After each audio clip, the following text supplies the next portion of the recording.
ઓમ Narayan, good morning. કેમ છો બધા? મજામાં? મસ્ત સવાર થઈ ગઈ છે. હું બધું કામકાજ કરીને થઈ ગઈ છું ફ્રી. છોકરાઓ પણ વયા ગયા છે સ્કૂલે. તો આજે હું જઈશ પંચવટીએ, જ્યાં મારા ભાઈઓ રહે છે. આપણે એની વાડીએ જોશું તે એ લોકોએ શું શું વાવ્યું છે. તો ચાલો મારા વિડીયોમાં બન્યા રહેજો.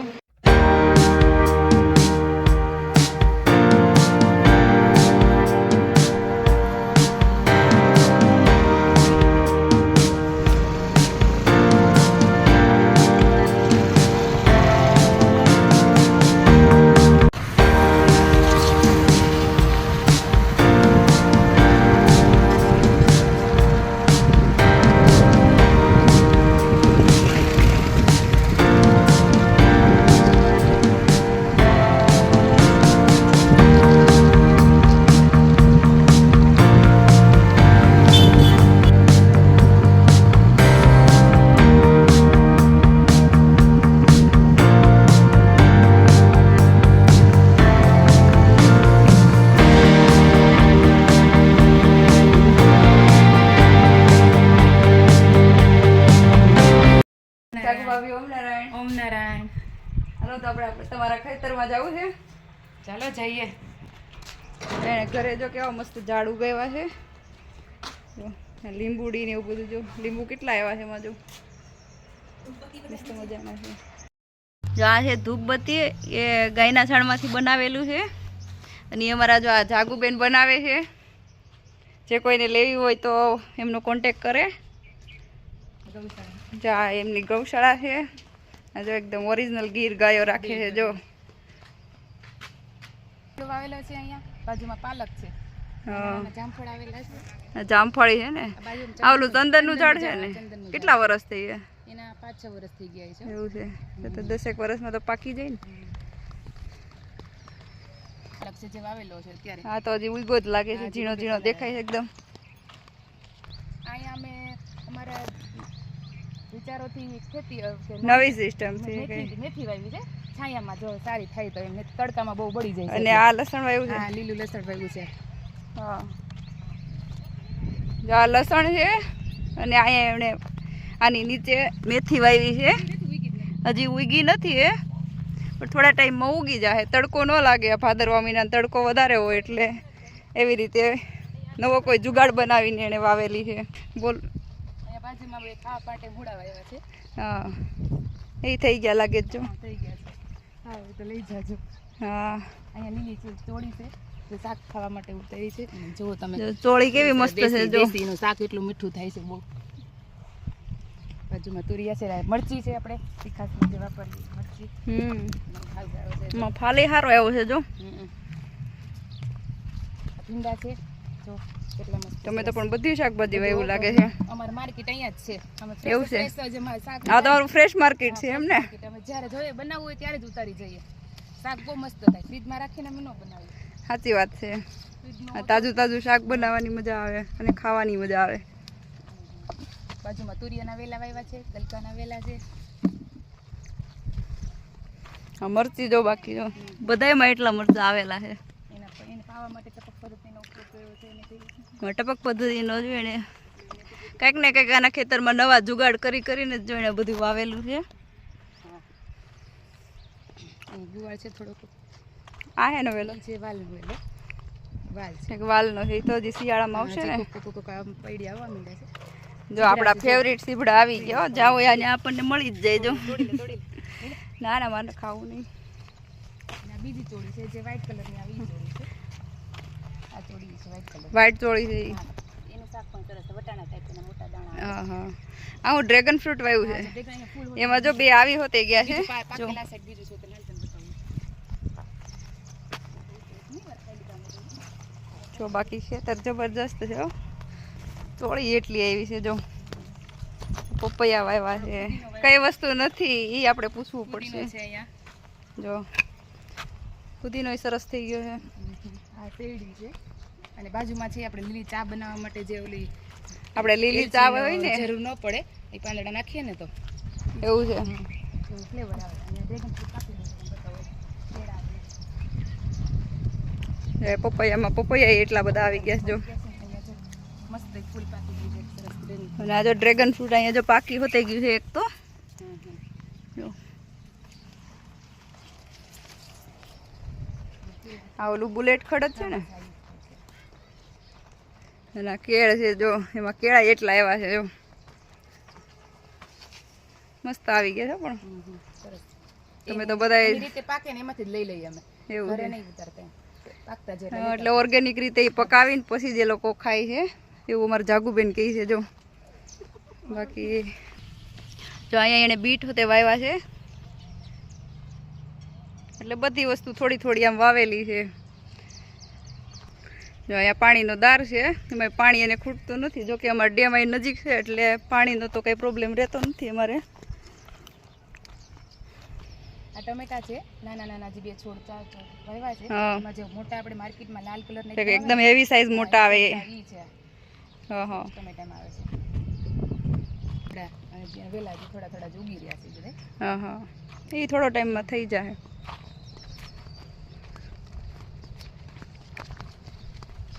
હવે બાજુવાળાને કેમ ટમેટા જો આ છે ઝીણી ટમેટી.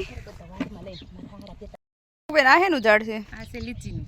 લીચીનું? હા, ફ્રૂટ આવે એટલું. હા હા, આ જો ટમેટા જો કેવા સરસ છે. આ ચેરી ટોમેટો કે છે જો, નાની નાની સાઈઝના. અને આ ઝાડ? આ ઝાડ છે ફાલસા, આપણે એક ફ્રૂટ આવે છે હા ફાલસા, હા, આ બોર ટાઈપ આવે છે ને. અને હા આ છે આપણે ગાયને ખવડાવવા માટેનું શું કહેવાય યાર? આ ગાયને ખવડાવવા માટેની કંઈક જડીબુટ્ટી છે, જે ઉપરથી તમને જે લીલું લીલું દેખાય છે ને, એ કંઈક છે. હવે એનું નામ તો મને નથી આવડતું. નામ પૂછીને કહી પછી. એટલે એ ગાયને ખવડાવવાનું, એટલે એનાથી દૂધય સારું કરશે અને એને પ્રોટીન પણ મળી રહેશે. જો જામફળી કેટલી આવે, જામફળીમાં જામફળી બહુ આવ્યા છે જો.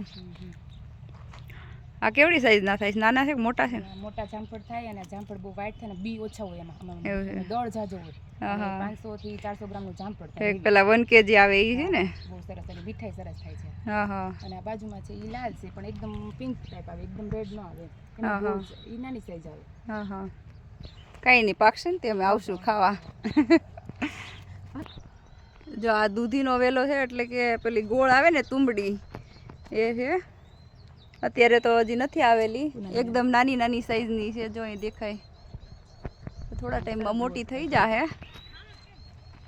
અમારા ખેડૂમાળાનું જો કમ્પોસ્ટ ખાતર અને આ દેશી ખાતર. આ છે આંબળાનું ઝાડ, જે હેવી સાઈઝ મોટા આવે છે ને એ આંબળાનું ઝાડ છે. આ હમણાં હવે થોડા ટાઈમમાં આવશે. અહીંયા લોકો છે ને મશરૂમની ખેતી કરે છે, અને અત્યારે મશરૂમ હવે નીકળી ગયા છે, એટલે એ લોકોએ જે ડુંગળી લગાવી દીધી છે ત્યાં, એટલે ડુંગળી ખરાબ ન થાય અને સરસ રહેજો. આ દ્રાક્ષનો વેલો છે, દ્રાક્ષ હજુ આવી નથી, આવશે થોડા ટાઈમમાં. લીંબુ એટલા છે જો. હા જો બીલી વૃક્ષ એના ઘરે જ વાવ્યું છે. હા, પેલી કોયલ વેલ છે, ગલગોટા, રીંગણી હતી વાવી જો. આ દેખાય ને એ છે આપણે ઇન્સ્યોરન્સનો ઝાડ. એટલે આપણે જે ડાયાબિટીસ માટે લોકો ઇન્જેક્શન લેતા હોય ને, એની જગ્યાએ રોજ એક પાંદડું ખાય ને તો એના માટે બહુ ફાયદો રહે. એવું ઇન્સ્યોરન્સનું ઝાડ કહેવાય. હા, તો હવે આપણે સુરાભાઈને ઘરે પહોંચી ગયા છીએ. જો એના ફળિયામાં પહોંચતા જ પહેલાં તો જામફળી દેખાઈ ગઈ. જો કેવા મસ્ત જામફળ આવ્યા છે એમાં. જો હા, શાંતા બાબુ અમનારાયણ સારું છે ને? એ શું બનાવો છો? એ હજી નથી આવ્યા, એ સુરત ગયા છે ને? સુરત? હા સારું, બનાવો બનાવો. હું રોકાઈ જાઉં છું. મારે ઘરે ન જવું પડે, બા હોય ને ઘરે. સારું હાલો, હું મારા બેનને મળતી આવું. જો અહીંયા અમારે ગૌશાળા છે. જો અહીંયા ભેંસ બાંધી છે, અહીંયા ઝીણા ઝીણા ટાબરિયા. જો ગાય અમારે દેશી ગીરજ છે બધાની ત્યાં. તો આપણે હવે પહોંચી ગયા છીએ સુરાભાઈની વાડીમાં. જો એણે વાવ્યો છે પાલક, એ અત્યારે ઉપાડે જ છે. આપણે ત્યાં જઈ. અરે અરે કોથમી હોતે વાવી છે, પાળે પાળે કોથમી વાવી છે, બહુ પાકા. પણ આને લડી જ લેવું છે, પછી ક્યાં વાત રહી. બોલ કેટલો ઉપાડ્યો? જોડી રોજનો એટલો ઉપાડવાનો? એટલો તો જોઈએ જ ને. નકર ગામમાં બધા ખાય શું કે હા ગામ ખાય હું જો મારા દાદા હોતે અહીંયા બેસી ગયા છે જો પાલક ઉપાડવા એ તાંજળીઓ ઉપાડે છે તે જો એણે ગુવાર વાવ્યો છે પણ ગુવાર કંઈક અલગ પ્રકારનો જ છે આમ જો કેવડી કેવડી સીંગું છે જો બહુ જબરી છે મને લાગે છે એક છોડવામાંથી તો આખા ઘરને શાક થઈ જતું છે એટલી તો સીંગું આવી છે જો કોથમી કેવી સરસ છે જો પાલકનો કઈ ભાવ આવે કે ન આવે અત્યારે આવે થોડા ઘણા 10 રૂપિયા એવું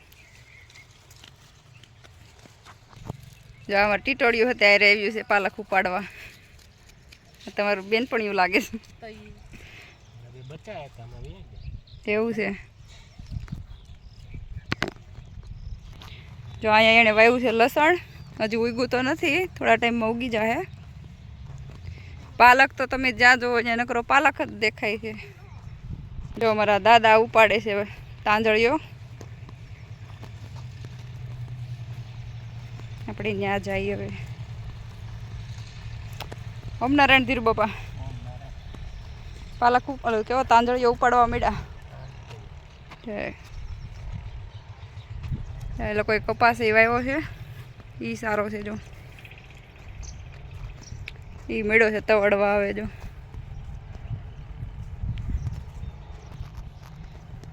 તુરિયા વાવ્યા છે પણ આ બહુ મોટી ઉંમરના થઈ ગયા છે કેમ શાકભાજી પણ બહુ બધું વાવી દીધું છે એમાં ભીંડાને સીંગું તો જો બાકી શેકુણી હો પણ લાગે છે આપણને એમ થાય કે મોટી ઉંમરની છે પણ સરસ છે જો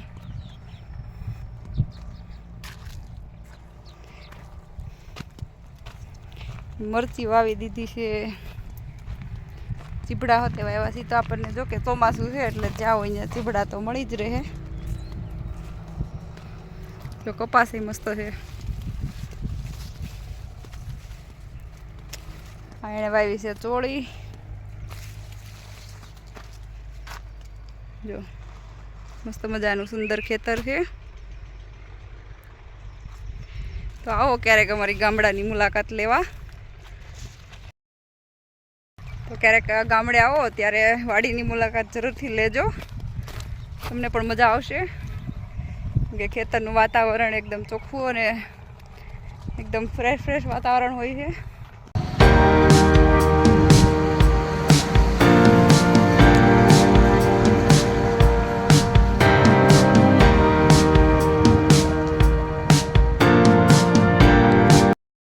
ચાલો તો હવે હું આવી ગઈ છું ઘરે અને મનીષાબેન ત્યાંથી હું લઈ આવી છું કોથમી તો જ્યાં સુધી હું દાણાભાજીને એવું કાપું ત્યાં સુધીમાં તમે મારા વિડીયોને લાઈક શેર અને સબસ્ક્રાઈબ કરી દેજો આવજો ઓમ નારાયણ